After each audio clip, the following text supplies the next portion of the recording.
नमस्कार। कभी सोचा है कि एक गर्मा गर्म ब्रेड की महक, एक बढ़िया वाइन का स्वाद और किसी पसंदीदा परफ्यूम की खुशबू, इन सब में आखिर क्या कनेक्शन है? आज हम उन्हीं अदृश्य केमिकल प्रक्रियाओं की दुनिया में उतरेंगे जो हमारी रोजमर्रा की इन चीजों को मुमकिन बनाती हैं। सवाल थोड़ा हैरान करने वाला है ना। पहली नज़र में देखें तो ब्रेड, वाइन और परफ्यूम, इनमें तो कोई समानता नज़र नहीं आती। लेकिन असल में एक अदृश्य केमिकल धागा है जो इन सबको एक साथ पिरोता है। चलिए आज इसी राज से पर्दा उठाते हैं। तो उस सवाल का जवाब छिपा है दो बहुत ही पावरफुल केमिकल प्रक्रियाओं में, जो जाने अनजाने हमारी दुनिया को आकार देती हैं। चलिए इन अदृश्य दुनियाओं में कदम रखते हैं और जानते हैं कि ये हैं क्या। इन प्रक्रियाओं के नाम हैं फर्मेंटेशन और एस्टेरिफिकेशन। अब हो सकता है ये नाम थोड़े साइंटिफिक लगें, पर घबराने की कोई बात नहीं। हम इन्हें बहुत ही आसान हिस्सों में तोड़कर समझेंगे और ये जानना बहुत दिलचस्प होगा कि ये प्रक्रियाएं हमारी रोज की जिंदगी पर कितना असर डालती हैं। तो चलिए शुरुआत करते हैं फर्मेंटेशन से।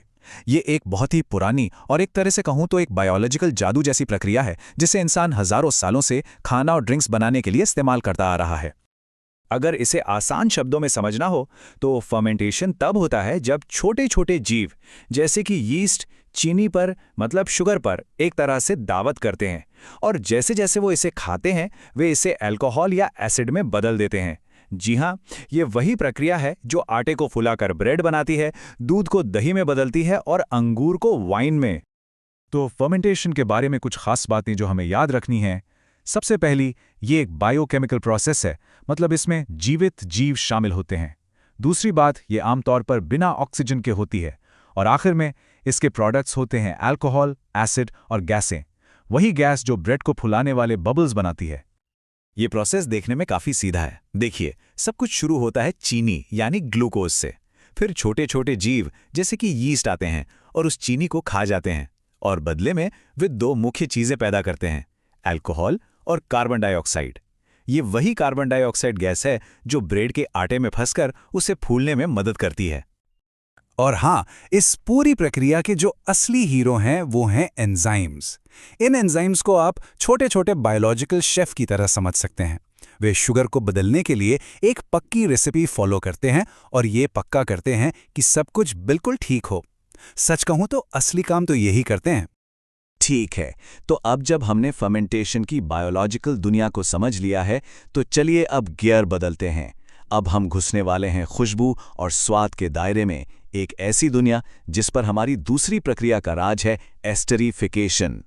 फर्मेंटेशन से बिल्कुल अलग, एस्टेरिफिकेशन एक पूरी तरह से केमिकल प्रोसेस है। मतलब यहाँ कोई जिंदा जीव नहीं है, ये बस एक केमिकल रिएक्शन है जिसमें एक अल्कोहल और एक एसिड मिलकर एक बिल्कुल नया कंपाउंड बनाते हैं, जिसे कहते हैं एस्टर।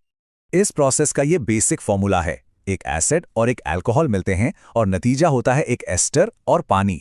और पता है, यही एस्टर हैं जो हमें फलों की मीठी महक और फूलों की मनमोहक खुशबू देते हैं। दिलचस्प बात यह है कि ये रिएक्शन रिवर्सिबल है, मतलब ये दोनों दिशाओं में जा सकता है। तो चलिए इसे फटाफट समेटते हैं। एस्टेरिफिकेशन एक प्योर केमिकल रिएक्शन है। इसे तेज करने के लिए अक्सर सल्फ्यूरिक एसिड जैसे कैटलिस्ट की जरूरत पड़ती है, और जो फाइनल प्रोडक्ट होता है वो हमेशा एक खुशबूदार एस्टर और थोड़ा सा पानी होता है। ठीक है, तो हमने दोनों प्रक्रियाओं को अलग अलग देख लिया है। अब वक्त है इन्हें आमने सामने रखने का।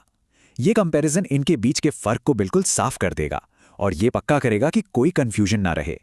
ये वो जगह है जहां सारी चीजें एकदम क्लियर हो जाती हैं। देखिए, प्रोसेस का नेचर, फर्मेंटेशन बायोकेमिकल है, वहीं एस्टेरिफिकेशन केमिकल है। कैटलिस्ट फर्मेंटेशन के लिए एंजाइम, तो एस्टेरिफिकेशन के लिए एसिड। शुरुआती सामान, फर्मेंटेशन के लिए चीनी, तो एस्टेरिफिकेशन के लिए एसिड और अल्कोहल। और आखिर में प्रोडक्ट्स तो बिल्कुल ही अलग हैं। ये स्लाइड सच में दोनों के बीच का सबसे बड़ा अंतर दिखाती है। तो सवाल उठता है कि ये सब जानना जरूरी क्यों है? भाई इसलिए क्योंकि ये सिर्फ कोई साइंस का चैप्टर नहीं है। ये प्रक्रियाएं हर जगह हैं, हमारे खाने से लेकर हमारे कपड़ों तक। ये हमारे चारों ओर की दुनिया को बना रही हैं। फर्मेंटेशन को तो आप फूड इंडस्ट्री की रीढ़ की हड्डी ही समझ लीजिए। ब्रेड, चीज, दही, बियर, वाइन, ये सब कुछ फर्मेंटेशन की ही देन है। लेकिन बात यहीं खत्म नहीं होती। ये बायोफ्यूल बनाने में और यहां तक कि जिंदगी बचाने वाली दवाइयां बनाने में भी बहुत जरूरी है। और फिर आता है एस्टेरिफिकेशन, जो हमारी इंद्रियों की दुनिया को बनाता है। परफ्यूम में वो फूलों की खुशबू, वो एक एस्टर है। कैंडी में वो फ्रूटी टेस्ट, वो भी एक एस्टर है। यही नहीं, ये प्रक्रिया हमें पॉलीएस्टर जैसे कपड़े और एस्पिरिन जैसी जरूरी दवाइयां भी देती है।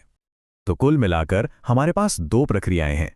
एक बायोलॉजिकल है जो हमें खाना और पोषण देती है, दूसरी केमिकल है जो हमारी दुनिया को स्वाद, खुशबू और नए नए मटेरियल से भर देती है। दोनों मिलकर मॉडर्न साइंस और इंडस्ट्री के मजबूत पिलर हैं। इन्हें समझना मतलब अपने आसपास की दुनिया को समझना है। तो आखिर में बस एक सवाल, किस प्रक्रिया ने इंसानियत पर ज्यादा गहरा असर डाला है?